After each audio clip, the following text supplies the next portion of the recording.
नमस्कार साथियों, मैं विपिन फिर से आपके अपने YouTube platform let's start by Vipin sir पर स्वागत करते हैं। और हमारा जैसा कि भारतीय राज्य व्यवस्था चल रही थी उसमें हमने कहा था कि जो महत्वपूर्ण अनुच्छेद हैं उनको हम आगामी एग्ज़ाम को ध्यान में रखते हुए कंप्लीट करेंगे, जिसमें हमने भाग 1 और भाग 2 के जो इम्पोर्टेंट थे वो ख़त्म किए थे।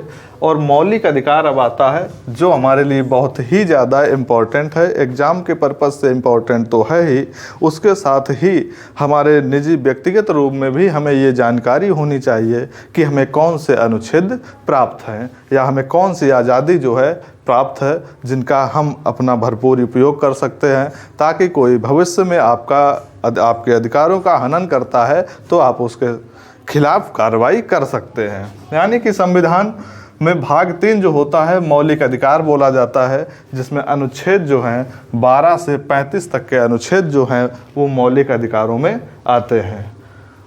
इसे संविधान का मैग्ना कार्टा कहा जाता है। संविधान का मैग्ना कार्टा का मतलब ब्रिटेन का एक शहर है जिसके नाम पर भारत का मैग्ना कार्टा या संविधान का मैग्ना कार्टा कहा जाता है। उसका इतिहास थोड़ा लंबा है, उसको हम यहाँ पर छोड़ेंगे क्योंकि हमें एग्ज़ाम पर्पज़ से काम करना है, तो ज़्यादा डीप नहीं जाएंगे। मौलिक अधिकार मूलतः हमें 6 प्राप्त हैं। पहले ये 7 हुआ करते थे, पहले 1978 से पहले, यानी कि 44वां संविधान संशोधन 1978 जब किया गया था तो उसमें हमारे मौलिक अधिकारों में एक 7वां मौलिक अधिकार हुआ था जो संपत्ति का अधिकार हुआ करता था। उस संपत्ति के अधिकार को हटा दिया गया क्योंकि संपत्ति का अधिकार जो था ये काफ़ी कंट्रोवर्सी में आ जाता था। कंट्रोवर्सी में किस तरह से, जब व्यक्ति को अपनी संपत्ति का अधिकार दे दिया गया तो वो संपत्ति में सरकारी कोई भी निर्माण नहीं होने दे रहा था। जैसे कि मान लीजिए कि आपका कहीं पर खेत है और कहीं पर एक सरकार की योजना आई कि हमें यहाँ से नेशनल हाईवे गुजारना है, और उस नेशनल हाईवे गुजारने के लिए आपका आगे खेत पड़ रहा है या ज़मीन पड़ रही है, तो आपने वहाँ पर संपत्ति का अधिकार बरकरार रखने के लिए आपने मना कर दिया कि मैं यहाँ से नहीं गुजरने दूँगा।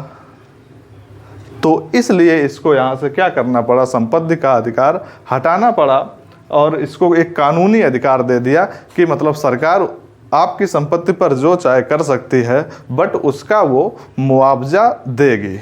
ठीक, तो इस वजह से इसको हटाने की ज़रूरत पड़ गई।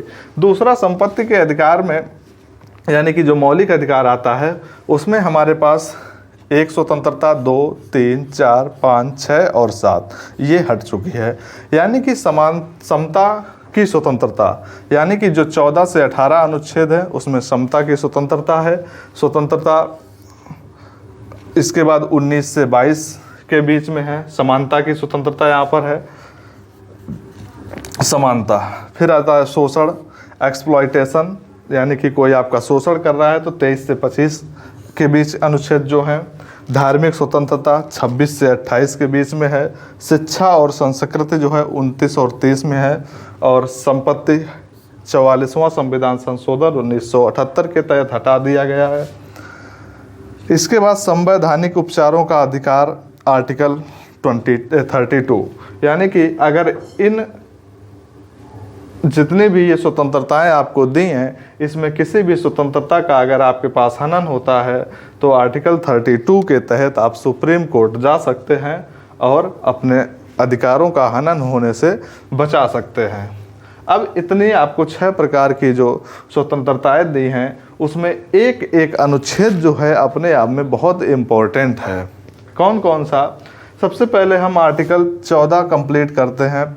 14 आर्टिकल में क्या दिया है?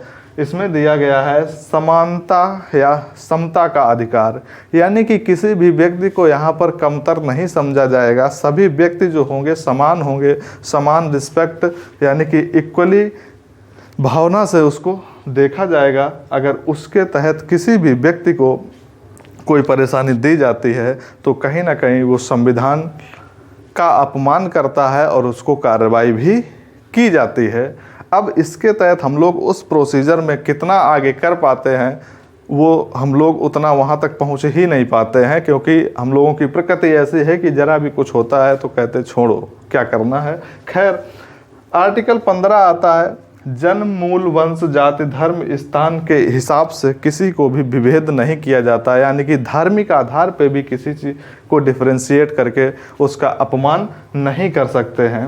अगर इसमें आर्टिकल 15 में एक और दिया है कि इसमें सब क्लास जो 15(3) दिया है, यानी कि महिलाओं और बच्चों पर ये अप्लाई नहीं होता है, क्योंकि महिलाओं और बच्चों को अलग दृष्टि से देखना पड़ता है। अगर वैसा ही समान व्यवहार किया जाएगा तो महिलाओं और बच्चे कहीं ना कहीं मुसीबत में आ सकते हैं, तो इसलिए उनके लिए अलग से व्यवस्था की गई है और बाकी लोगों के लिए अलग से व्यवस्था की गई। कहीं ना कहीं ये एक अपवाद है। इसी तरह से हमारा 16 आएगा, 17, 18 अगले वीडियो में इसको कवर करेंगे। बाकी तब तक के लिए जो मेन चीज़ें थी वो हमने यहाँ से निकाली हैं। यहाँ पर संविधान का सुरक्षा कवच जो है सुप्रीम कोर्ट को कहा जाता है। सुप्रीम कोर्ट को संविधान का सुरक्षा कवच माना जाता है, जो हमारे संविधान की सुरक्षा करता है। तो कहीं ना कहीं इम्पोर्टेंट जो थे। इसी तरह हमारा 16 आ जाएगा, इतना इम्पोर्टेंट नहीं, लेकिन 17 जो है अस्पृश्यता का अंत, यानी कि छुआछूत जैसी चीज़ें हमारे संविधान में हमें स्वतंत्रता दे रखी है कि किसी भी तरीके की छुआछूत नहीं होनी चाहिए। उसी तरह 18 दिया है अनुच्छेद, यानी कि हम किसी को भी उपाधियां नहीं दे सकते हैं, उपाधियों का अंत कर दिया गया है। इसकी चर्चा थोड़ी हम अगले वीडियो में करते हैं। तब तक के लिए नमस्कार, धन्यवाद।